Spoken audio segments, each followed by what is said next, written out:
Well, good afternoon and happy hump day to our church family, St. Stephen Church family. I'm Dr. Kevin B. James. I have the honor and privilege to serve you week after week as the minister of music here at St. Stephen Church. And this month, I have the opportunity to kick off a series of lessons that will pole vault us into Men's Month as we celebrate men all across our church and our nation. We have, I believe, 5 lessons in this series, and I'm going to be the initial one to kick everything off. After me, Reverend William Fortson will come and take you further in our study.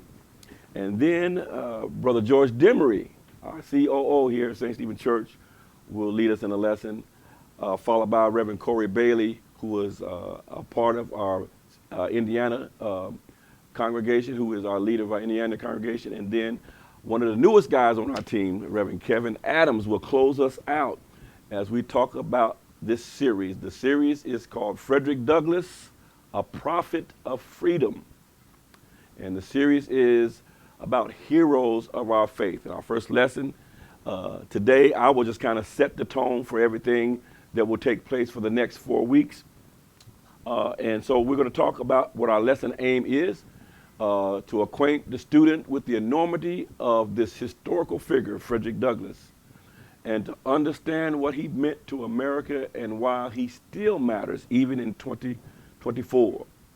Carter G. Woodson said this: "Those who have no record of what their forebears have accomplished lose the inspiration which comes from the teaching of biography and history." If you don't know where you come from, you sure can't decide how you're going to go where you need to go.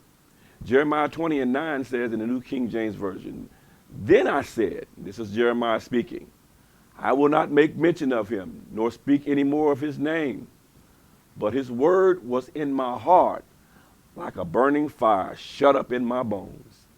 I was weary of holding it back, and I could not." In Deuteronomy chapter 24, verse 18, in New King James Version, it says, "Remember that you were slaves in Egypt, and the Lord," and that's capital Lord, Lord God, "the Lord your God redeemed you from there. That is why I command you to do this." And in Isaiah 46:9 and verse 10, it says, "Remember the former things of old." We're still talking about history. "Remember the former things of old, for I am God, and there is no other. I am God, and there is none like me, declaring the end from the beginning and from ancient times, things not yet done, saying, my counsel shall stand, and I will accomplish all my purpose." We read in Psalm 105, verse 1, New King James Version, "Oh, give thanks unto the Lord. Call upon his name. Make known his deeds among the peoples."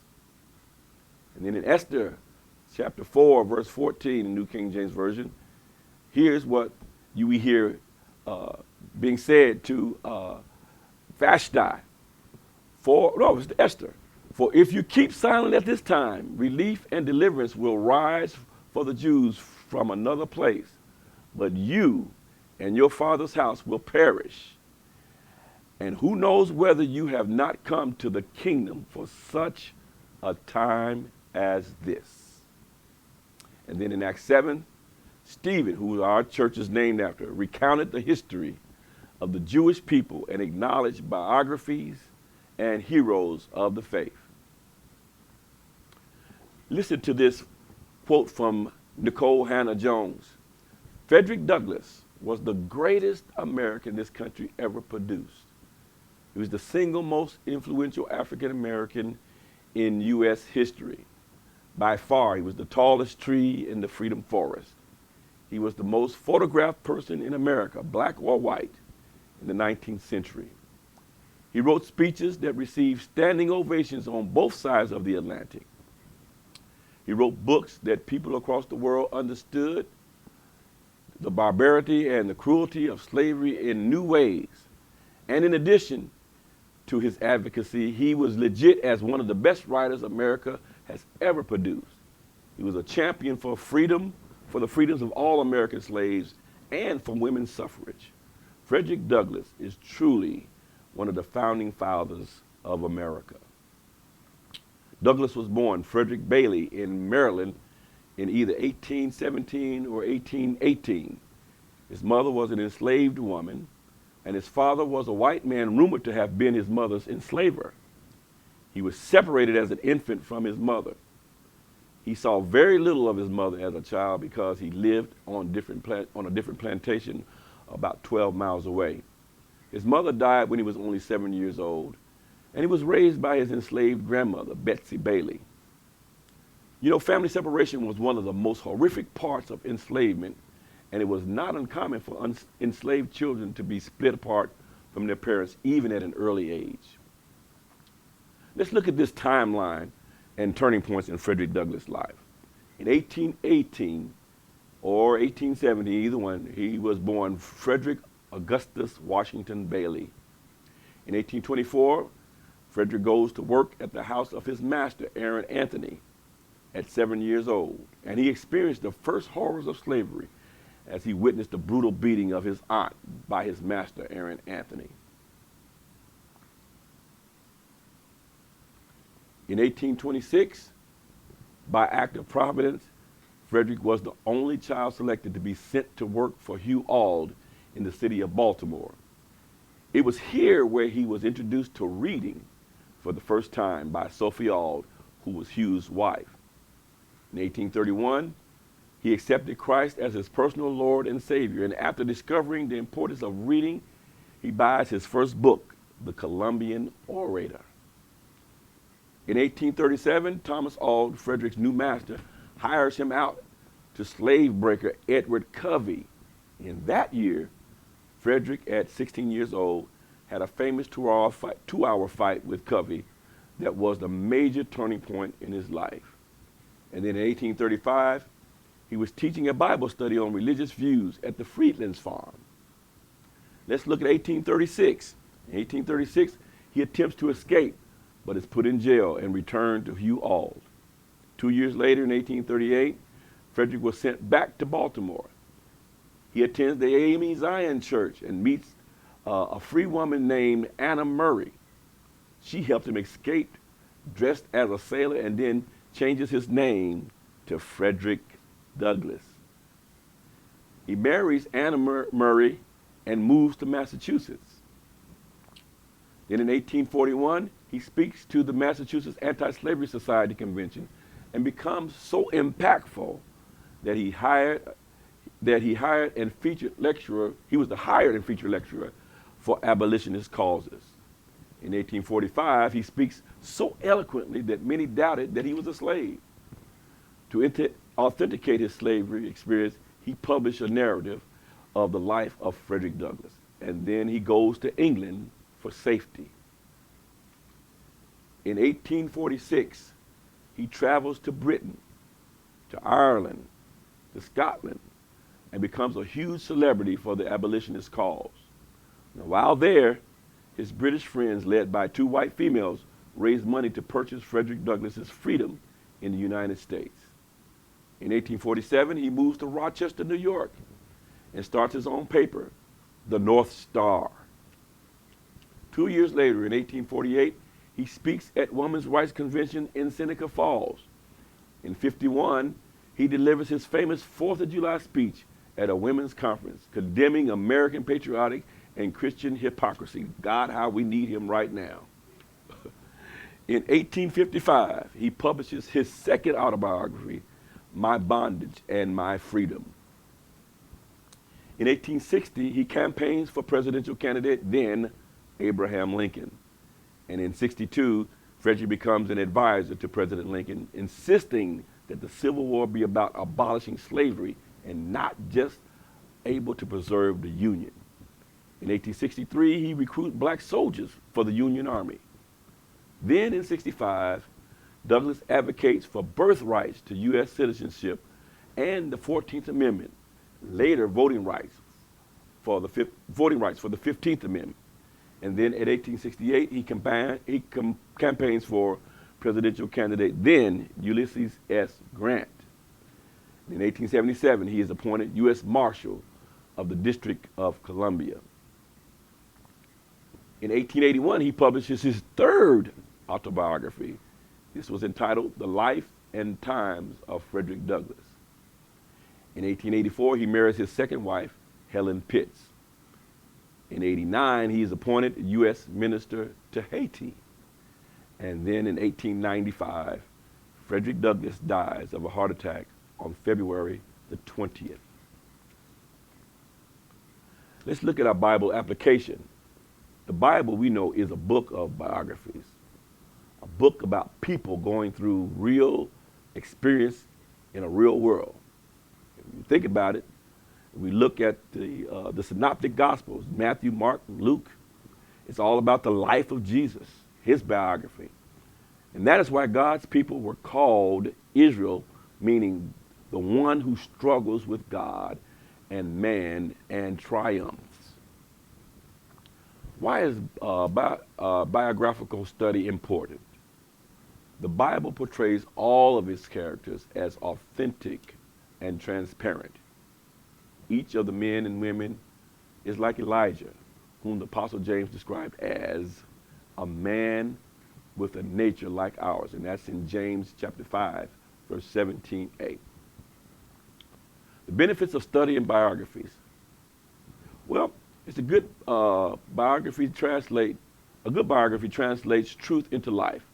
Historical and theological discussions can be too theoretical, so truth discussed might be valid but can become sterile and abstract, like plants. Theological truths belong in the dirt. Historical and biblical truth thrives in the soil of real life, where it bursts to life and it blooms and then it bears fruit. Here's some more benefits of the study of biographies. Like Dr. Howard Hendricks challenges his students to incarnate the truth. To incarnate is to make something flesh.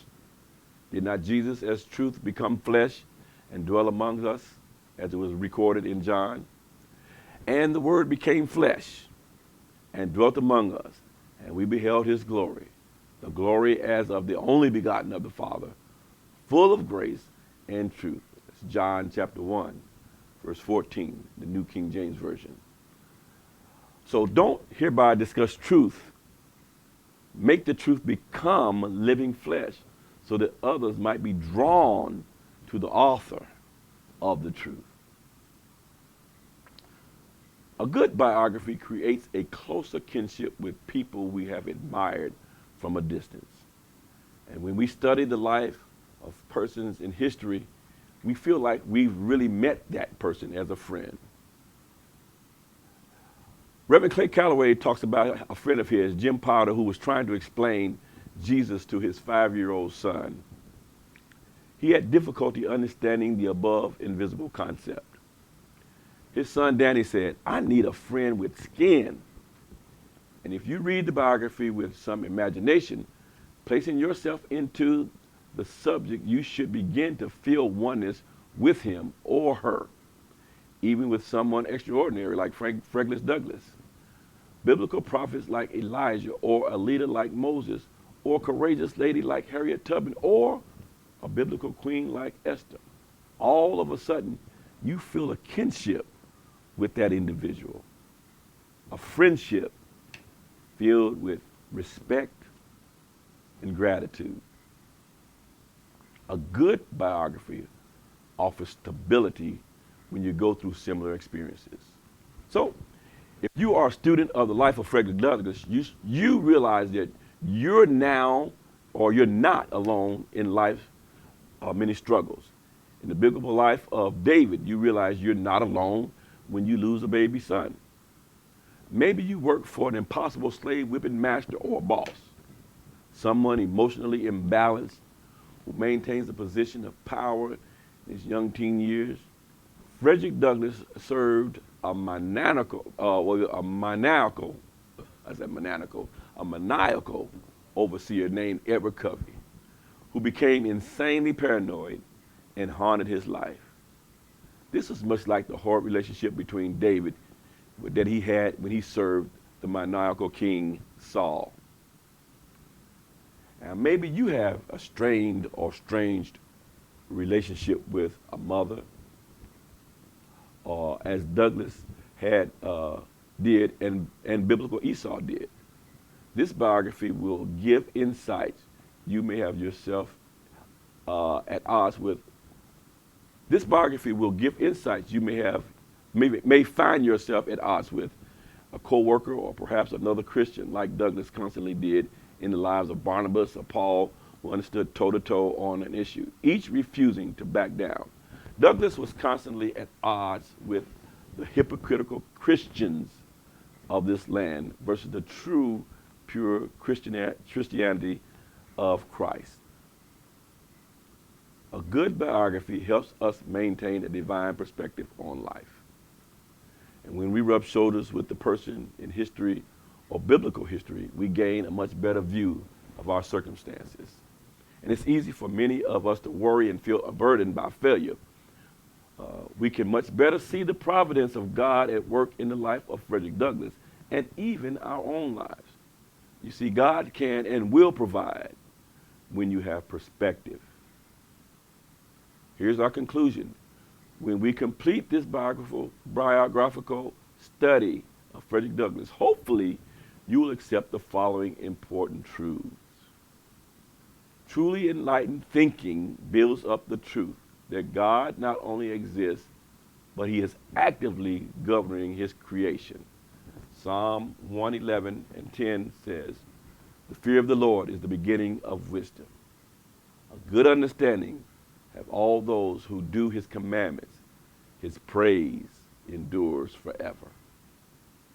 And then Proverbs 1 and 7 says, "The fear of the Lord is the beginning of knowledge, but fools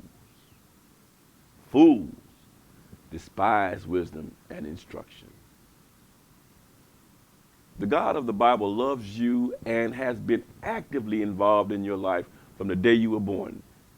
And even before that. This is true whether you recognize it or not, or acknowledge it or not. It is true. God has a plan for you. This plan includes blessings greater than your ability to acknowledge. Look at the total area of the life of Frederick Douglass. Here are our 5 closing principles, our prayer principle. Be thankful for the life of Frederick Douglass, and then pray that you remain faithful to God's mission for your life. Then share how God's love has made an impact on your life. Don't be afraid. Tell of the blessings you've received since Christ has come into your life. And even in the area of giving, giving helps support history. Thank you for listening to us, and we ask that you would join us on New Start at St. Stephen, ssclive.org. If you want to be a part of St. Stephen Church, you can call 502-583-6798, extension 0.